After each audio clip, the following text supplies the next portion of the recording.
वहीं आज रिजल्ट आने का दिन है और सबकी निगाहें आज पर टिकी है कि आखिर किसकी सरकार बनेगी। वहीं सबसे मैं बात करूं तो बंगाल सबकी नज़रों में है कि आखिर बंगाल में किसकी सरकार आएगी। दीदी या दादा हमारे साथ बात करने के लिए बीजेपी लीडर, उनसे बात करते हैं। सर, जिस तरीके से रुझान आ रहे हैं, बीजेपी अभी आगे चल रही है, कुछ देर पहले टीएमसी आगे थी और भवानीपुर से शुभेंदु अधिकारी आगे चल रही है, इसको किस तरीके? देखिए, जनता की आवाज़ है। जनता की आवाज़ परिवर्तन के लिए थे। हम तो बार बार कह रहे थे कि जनता परिवर्तन चाहती है, जनता तराई तराई कर रही है, जनता परेशान है और आज उसकी झलक जो है आपको जनता के आवाज़ की झलक, उनके मतों का जो इस्तेमाल किया है उसकी झलक आपको रिजल्ट में, ऐतिहासिक रिजल्ट जो होगा, भारतीय जनता पार्टी प्रचंड बहुमत से जीतेगी और एक जो बहुत ही अच्छी सरकार जो जनता के हितों के लिए काम करेगी, प्रदेश के हितों के लिए काम करेगी, उनके उत्थान के लिए काम करेगी। सर, साफ तौर पर ममता बनर्जी में बात करूं, भवानीपुर सीट से तो अभी कुछ देर पहले झड़प देखने को मिली है वहां पर बीजेपी और टीएमसी के कार्यकर्ताओं में।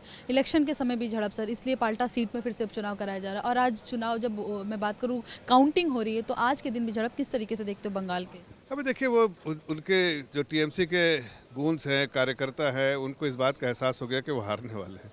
जब हार सामने दिख रही है तो इसलिए वो इस तरह के वायलेंस के लिए जो जाने जाते हैं वो करने की कोशिश करें, लेकिन वहाँ सुरक्षा बल है, वो ऐसे ऐसे तत्वों को सही से डील करेगी और वहाँ पीसफुल एनवायरनमेंट में रहेगा। भारतीय जनता पार्टी की सरकार बनेगी तो ये सारे गुंडों को जो है सही रास्ते पे लाने का काम करेगी।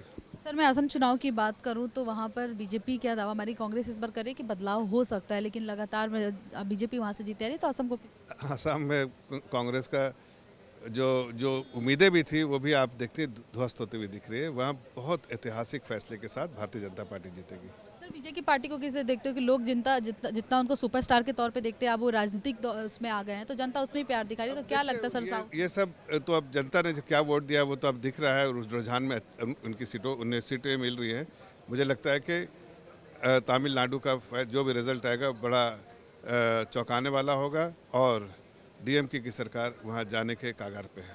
सर, मैं अगर आपकी राजनीतिक अनुभव से बात करूँ तो बीजेपी इस बार कहाँ कहाँ अपनी सरकार बना रही है? देखिए, बीजेपी मुझे लगता है कि हर प्रदेश में पहले तो बंगाल में सरकार बनाएगी अपने बलबूते पे, इस तरह से सरकार बनाएगी असम में अपने बलबूते पे, उसी तरह पुडुचेरी में, केरला में भी हमारा रोल ऐसा होगा कि वो बहुत ही इम्पोर्टेंट रोल होगा और उसी तरह से मतलब हम केरला में बहुत अच्छे परफॉर्मेंस लेकर आएंगे, उसी तरह से तमिलनाडु में। अब देखिए समीकरण क्या बनता है वो तो अभी पूरे नतीजे आने के बाद पता चलेगा। सर, मैं बात करूं बीजेपी की, कांग्रेस मैं बात करूं बंगाल में और असम में बीजेपी आगे निकल रही है, तो क्या लगता है अगर बंगाल में सीट बनती है सरकार, कितनी सीटों से बनेगी?